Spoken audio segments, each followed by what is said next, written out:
کارکوونکو ته د دې لویې سترې پروژې د افتتاح مبارکي وایو. له چمن حضوري تر نړیوال جامه او له کرایه میدانونو تر نړیوال کمپلیکسه.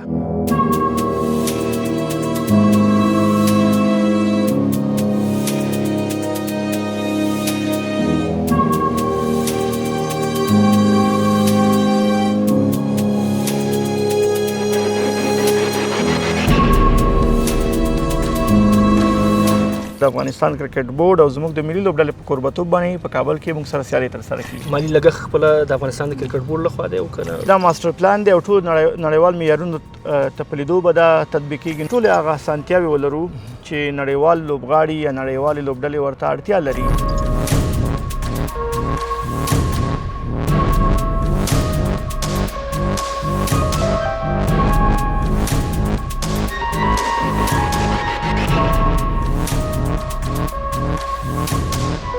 میدان چې د شپږ اتیا بزمکه کې د شپږ کالو په موده کې انشاءالله جوړیږي. د کرکټ بورډ په بودیجه کې همداشان د هیواد د اقتصادي برخه کې به څومره تغییرات رامنځته شي. دوه نور میدانونه هم جوړو ورسره، هغه فرعي میدانونه هغې کې به د کورني کرکټ سیالۍ هم کیږي. دا میدان به څومره په کورني کرکټ باندې اغېز پرې باسي. پرانیستی ترسره شو او په لنډو ورځو کې کارونه هم پیلېږي.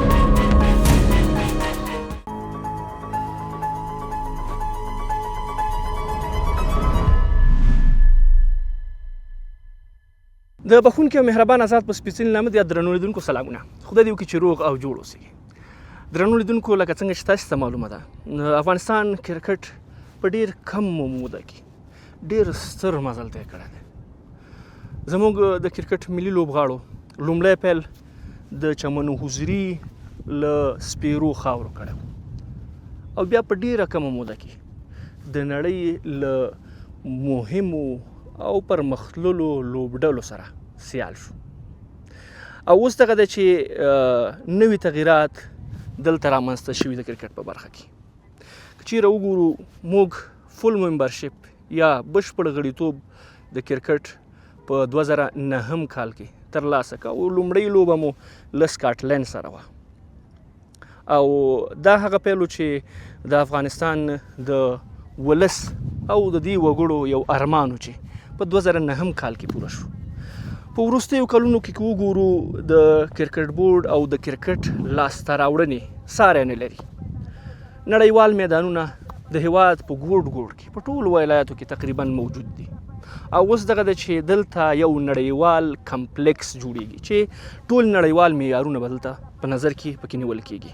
لکه څنګه چې ګورئ دلته څو ورځې وړاندې د همدې کمپلیکس د جوړېدو ډبره کېښودل شوه او هغه کمپنۍ چې د نړیوالو میدانونو په جوړېدو کې فعال دي هغوی ته قراردادونه ورکول شوي دي او په نږدې ورځو کې به انشاءالله چې دغه چارې پیل شي. موږ دلته په دې خاطر راغلو تر څو پورې د دې کمپلیکس له مختلفو اړخونو څخه پرده پورته کړو او تاسو ته یې په روښانه شکل باندې وړاندې کړو. دلته له موږ سره په همدې میدان کې د کرکټ بورډ ویان ښاغلی سید نسیم سادات موجود دی. ورزو د ده له خولې هر څه دراوړو.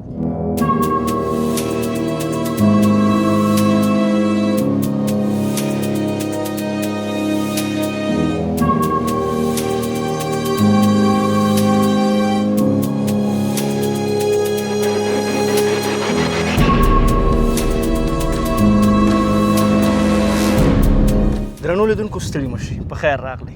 لکه څنګه چې ګورئ نن موږ د الوخیلو سیمې ته راغلي یو ټاکل شوی ده چې دلته یو کمپلیکس جوړ شي او د کرکټ یو نړیوال میدان دلته جوړ شي. لکه څنګه چې ګورئ څو ورځې وړاندې دلته د همدې میدان او د همدې کمپلیکس تعداد کېښودل شو. له ما سره په څنګ کې ښاغلی سید نسیم سادات د کرکټ بورډ ویان ولاړ دی. له دوی سره به د دې کمپلیکس په تړاو باندې خبرې اترې کوو. لومړی خو سادات صاحب تاسې ته او درنو لیدونکو ته او ټولو افغانانو ته چې فعلا موږ او تاسې ګوري د دې کمپلیکس ډېره مبارکي وي، یو ستره لاسته راوړنه ده. مننه، ډېره زیاته مننه. زه هم په لومړیو کې تاسو ته ستاسې لیدونکو ته سلامونه وړاندې کوم. همدارنګه په دویم قدم کې بیا د دغه سترې نړیوالې کمپلیکس تل نړیوال کمپلیکس او دغسې باید ووایم چې یو حیاتي پروژې مبارکي وایم چې انشاءالله قرارداد امضا شو، پرانیسته ترسره شو، په لنډو ورځو کې کارونه هم پیلېږي. دا به د افغان کرکټ په پرمختګ کې یو ډېر ستر ګام وي او انشاءالله هیله هم موږ همدغسې هیلې لرو چې له دې ځایه به موږ نوي ځوان استعدادونه را پیدا کړو، هغه به بیا په نړیوالو میدانونو باندې د افغانستان د کرکټ یو غوره استازولي وکړي. ډیره مننه. سعادت صاحب، په لومړی کې پیل دې وکړو د دغه کرکټ د لوبغالي او همداشان د دې کمپلیکس په تړاو باندې وغږیږو. څو کاله وړاندې د دغه کمپلیکس په تړاو باندې ځینې خبرې راپورته شوې او ځینې ننګونې هم موجود وي چې د نیکه مرغه هغه ستونزې هم حل شوي دي. که دا راته ووایست دغه ځای انتخابېدل د یو نړیوال میدان لپاره څومره مهم؟ بالکل، که تاسې وګورئ دغه ساحه کې د 14مه ناحیې مربوط ساحه د لوخیلو سیمه ده، نسبتا هواره ځمکه پکې ډیره پراخه ځمکه ده، ډیره غټه ساحه ده. سړک یې هم نسبتا نورو سړکونو ته نوی دی او غټ سړک هم لري. نو زما په اند باندې چې په کابل ښار کې دومره غټه ساحه په هر ځای کې موږ ته لاسته نشو راتللی، دا بهترین ځای و. موږ څو کاله وړاندې د دغه ځمکې په اړه لومړنۍ خبرې شوې وي، خو هر کله چې موږ غوښتل چې کار پیل کړو نو موږ به ځینې حقوقي دعوې وي چې د دې سیمې خلکو د ځمکې په تړاو باندې درلودلې، نو د هغې له امله کارونه یو څه وځنډېده. خو خوشبختانه د کرکټ بورډ د رهبرۍ په هلو ځلو او همدارنګه زموږ د اسلامي امارت د ریاست رئیس الوزرا مقام البته د هغوی په همکارۍ باندې موږ وتوانېدو چې دغه ستونزې حل کړو او دغه دی اوس انشاءالله دغه پروژه عملاً پیلېږي. ډېر ښه. سعادت صاحب، لومړی که په دې باندې وغږیږو چې دلته په افغانستان کې موږ په نړیوال سټنډرډ باندې البته کوم میدان نه درلوده او ستونزې موجود وي. کله هم چې زموږ کرکټ شروع شوی دی د چمن حضوري نه راپورته شوی دی او په نړیوال سټیج کې نن سبا د خبرو لپاره یو څه لري. دغه ډول کمپلیکس جوړېدل په اوس وخت کې ستاسې په نظر باندې چې څومره تغییرات به نور رامنځته کړي؟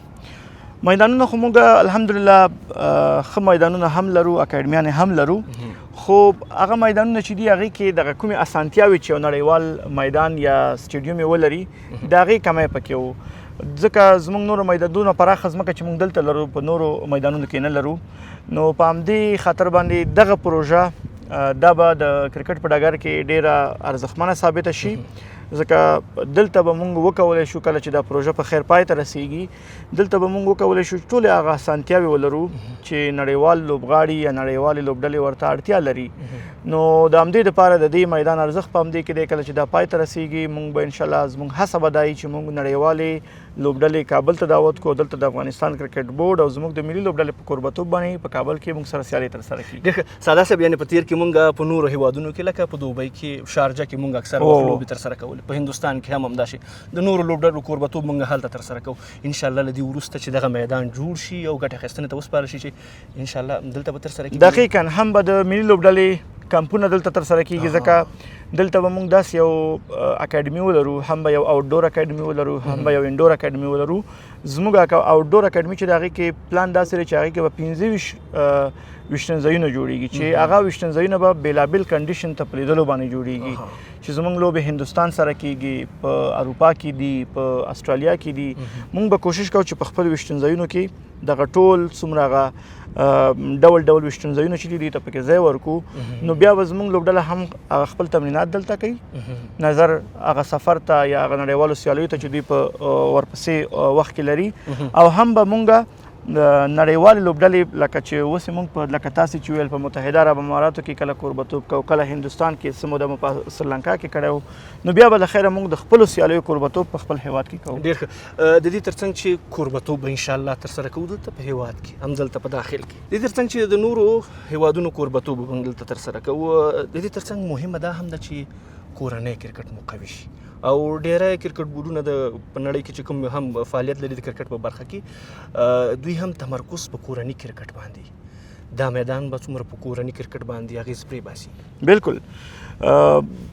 د تاسې پوهېږئ چې په دغه ځمکه کې موږ یو مرکزي میدان جوړو، صحیح ده، د هغې ترڅنګ موږ 2 نور میدانونه هم جوړو ورسره، هغه به فرعي میدانونه، هغې کې به د کورني کرکټ سیالۍ هم کېږي، تمریناتو لپاره به هم استفاده کیږي او لکه وړاندې مې چې ویل چې 25 ځایونه زموږ په آوټډور اکیډمي کې نو دلته د دې ترڅنګ چې دلته به موږ نړیوالې لوبډلو کوربتوب کوو د کورني کرکټ لوبغاړي به هم دلته خپل هغه مهم سیالۍ او هم مهم تمرینات لکه زموږ سټایل لوبې فرست کلاس لوبې شپږیزه شوه دغه سیالۍ به هم وخت نه وخت دلته ترسره کیږي نو د کورني کرکټ د لوبغاړو په رشد کې به هم دا میدان یو مهم رول ترسره کوي. بالکل موږ اوس په ننګرهار کې هم د کرکټ لوبغاړي لرو، په کابل کې هم شته دی، په خوست کې هم شته دی او په فکر کوم چې په کندوز کې هم موږ لرو.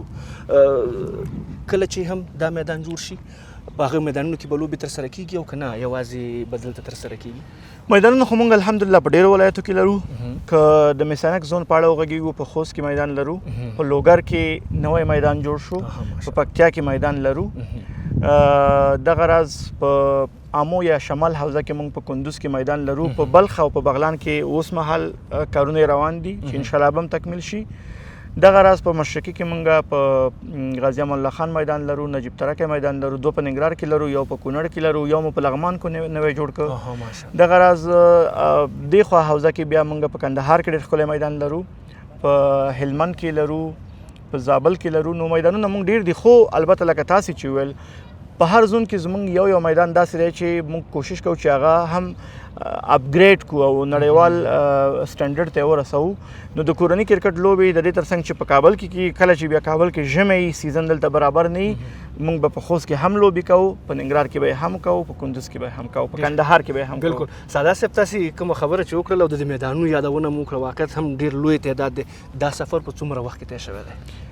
د ډېر پخوا راهیسې په بېلابېلو برخو کې کارونه شوي دي. البته په تیرو 3 کلونو کې باید زه ووایم چې موږ 4 میدانونه په اساسي ډول باندې جوړ کړ چې د ځینو کارونه لا هم روان دي. د لغمان او د لوګر کارونه خلاص شول او دا مهال د بغلان او د بلخ د میدان کارونه روان دي. او د دې ترڅنګ موږ په دغه تیرو 3-4 کلونو کې تقریبا 11 اکاډمیانې جوړې کړې چې په هغې کې موږ په بدخشان کې اکاډمي جوړه کړه، د هېواد په لرې پرته سیمه شمال کې، په بلخ کې مو اکاډمي جوړه کړه، په بغلان کې د میدان ترڅنګ اکاډمي جوړیږي، په لغمان کې اکاډمي جوړه شوه، په لوګر کې جوړه شوه، په پکتیکا کې، په میدان وردګ کې. نو تقریبا موږ په 11 ولایتونو کې اکاډمۍ جوړې کړې په دې وروستیو کې او 4 مو د کرکټ میدانونه جوړ کړل. ډېر ښه درنو لیدونکو د ساده صاحب خبرې تاسې واورېدلې. واقعیت هم دومره کارونه ترسره کېدل، دومره لوبغالي جوړېدل، نو یوه ستره لاسته راوړنه ده په ډېر کم وخت کې. همداشان که د افغانستان د کرکټ هغه تاریخ ته موږ وګورو ډېر په کم وخت کې موږ رشد وکړو، یو داسې مرحلې ته رسېدلي یو چې د نړۍ سره اوس سیال یو او د نړۍ غټې لوبډلې اوس د افغانستان د کرکټ د ملي لوبډلې څخه په ویره کې او همیشه چې کله هم نړیوالې لوبې ترسره کېږي دوی سره ویره دا موجوده چې که موږ د افغانستان نه ماتې وخوړله نو بیا بیرته خپل ځای ته نشو راتللی. درنو لیدونکو تاسې یو څو انځورونه ګورئ، بیرته راګرځو.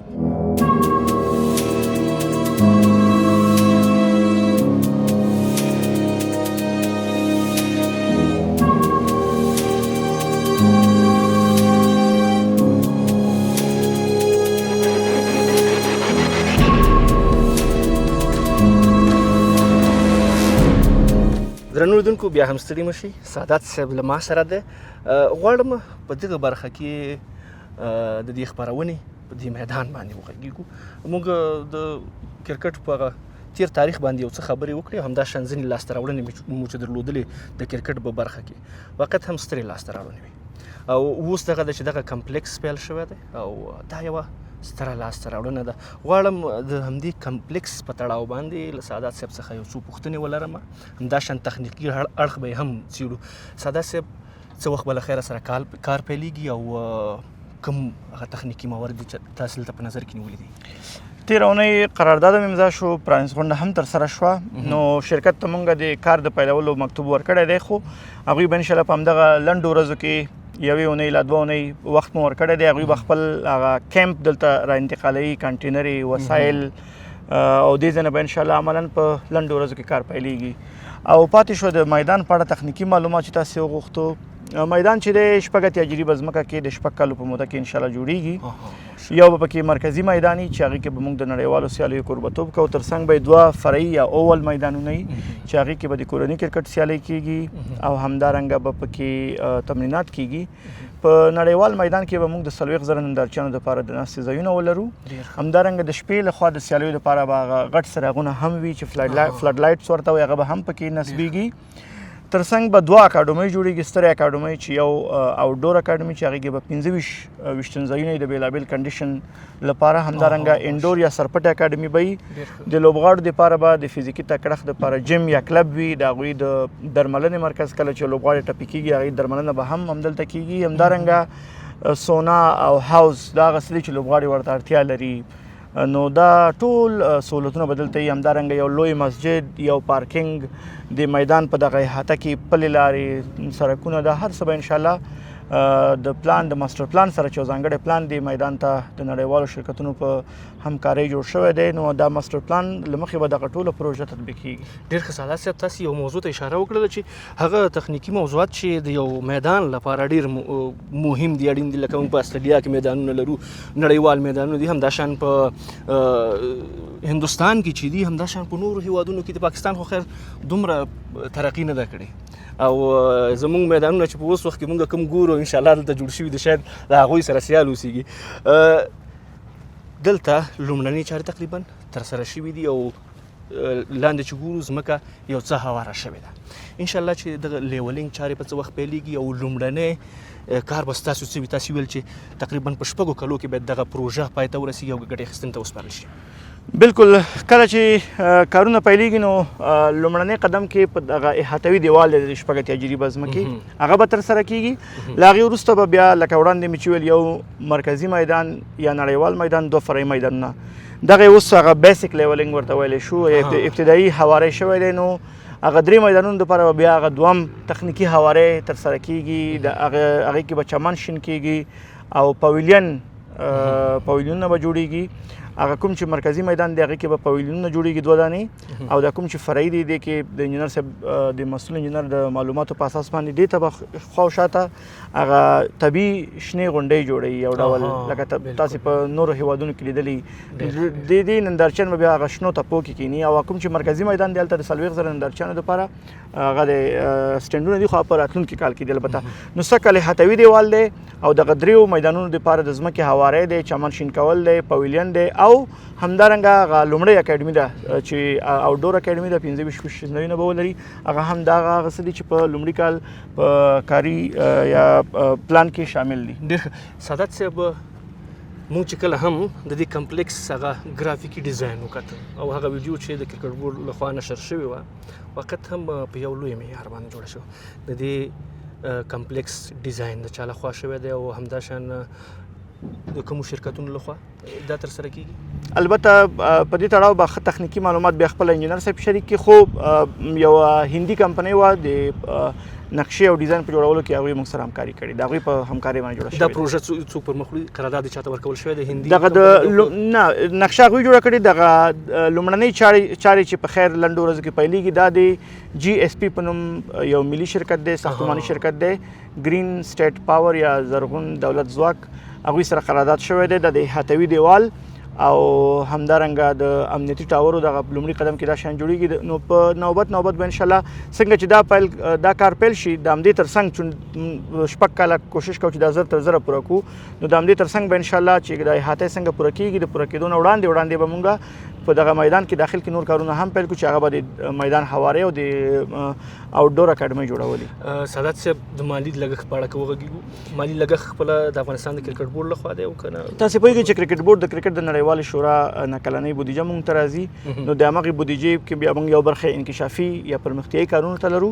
په لومړي قدم کې خو موږ هغه یو اندازه بودیجه خپله ورته په نظر کې نیولې ده، ولې چې دا ستره پروژه ده، ډېرو پیسو ته اړتیا لري. نو زموږ د رهبرۍ هڅه هم دا ده چې موږ وتوانېږو په نورو هیوادونو کې ډونران پیدا کړو او داسې خلک پیدا کړو چې هغوی وهڅوو چې په دغه میدان کې موږ سره همکاري وکړي او دلته سرمایه ګذاري وکړي انشاءالله.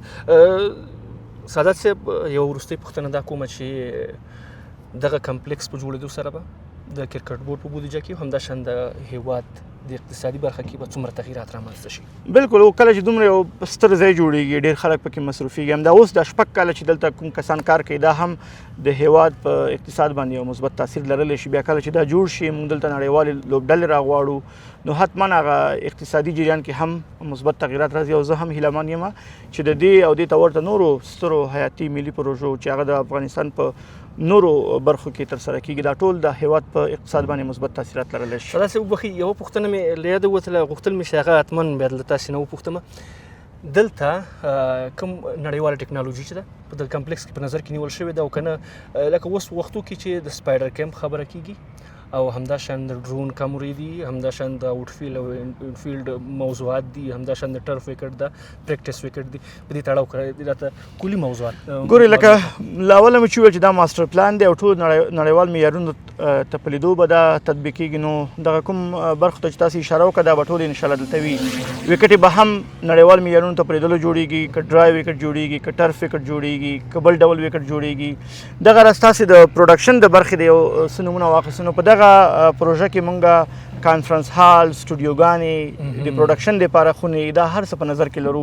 نو وخت چې میدان په نړیوال سټنډرډ جوړو نو ښکاره خبره ده چې انشاءالله د دې تکمیلېدو سره به هغې برخه کې هم همغسې کار کېږي تر څو موږ وکولی شو دلته په خپل هیواد کې یو ښه پروډکشن ولرو. اول قدم کې خو به که نړیوالې سیالي کېږي نړیوال پروډکشن راځي د هغې تر څنګ به زموږ خپله هم هڅه دا وي چې کرکټ بورډ یا همدارنګه په هیواد کې سرمایه ګزاران دې ته تشویق کړو چې موږ ته وتوانېږي په هیواد کې یو نړیوال پروډکشن جوړ کړي او زموږ د نړیوالو سیالیو هغه ژوندی بهیر تر هیوادوالو ورسوي. ډېره زیاته مننه. تاسې نه هم مننه. سردار صاحب کوم پیغام لري زموږ لیدونکو ته؟ بس پیغام مې دا دی چې خپل د کرکټ نه ملاتړ وکړئ د خپل لوبغاړو نه ملاتړ وکړئ د کرکټ د اتلانو تل هڅه دی چې ستاسې په شونډو باندې مسکا راولي او کرکټ دی ګټل او بایلات لري خو تاسو نو هیله دا ده چې همیشه د خپل کرکټ او د خپل ملي اتلانو ملاتړ وکړئ. ډېره زیاته مننه. تاسو نه هم الله مو آباد لره. ډېره زیاته مننه. خوشحاله اوسئ. درنو لیدونکو سادات صاحب خبرې تاسې واورېدلې وخت هم په اوس وخت کې چې کومې لاسته راوړنې کرکټ بورډ درلودلې ساره یې په تیر کې نه لیدل کېږي. موږ د صفر څخه شروع کړې او نن دغه ده چې له نړۍ سره سیال یو په نشته امکاناتو تر دې ځایه را رسېدلي یو. کله چې هم دغسې سهولتونه موږ ته برابرېږي انشاءالله د افغان ځوانانو هغه هوډ او هغه همت تاسې ته معلوم دی چې دوی څه کولی شي. تاسې انځورونه ګورئ بیرته راګرځو.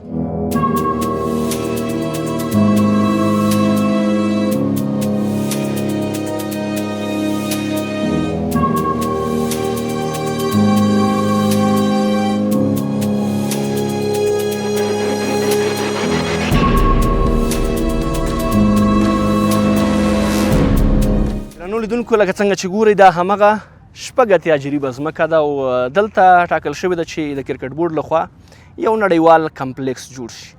موږ له سادات صاحب سره د دغه کرکټ د میدان د دې کمپلیکس په تړاو باندې مختلف برخو باندې موږ وغږېدلو بحث مو ورسره درلوده او همداشان دوی وویل چې دلته به هغه معیارونه چې په نړیواله کچه په لوبغالو کې په نظر کې نیول کېږي دلته به موجود وي او انشاءالله چې درې میدانونه به دلته موجود وي چې یو به داسې میدان وي چې هلته به تقریبا 40,000 تماشاچیان ځایږي. همداشان بیرون کوم میدانونه چې موجود دي هغه به د داخلي لوبو لپاره استفاده کیږي او همداشان د شپږیزې هغه کوم لیګ چې موږ دلته د هیواد په داخل کې درلوده او اوس هم هر کال ترسره کیږي دلته به ترسره کیږي. همداشان د کورني کرکټ د لوبو په تړاو باندې هم خبرې وکړلې. که دلته وګورو په دغه میدان کې چې کوم مشتین په نظر کې نیول شوي دي او هغه نړیوال کوم معیارونه چې دي او اوسنۍ کومه ټکنالوژي چې دا په د لوبغالو کې چې په نظر کې نیول کېږي هغه ټول موضوعات دلته په نظر کې نیول شوي دي. د انفیلډ آوټفیلډ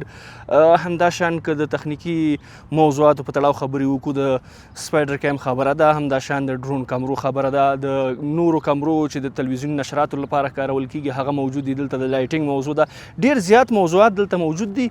همداشان د میډیکل برخه ده چې کوم یو د طبي برخه ده دلته د همداشان د ډریسینګ روم خبره ده.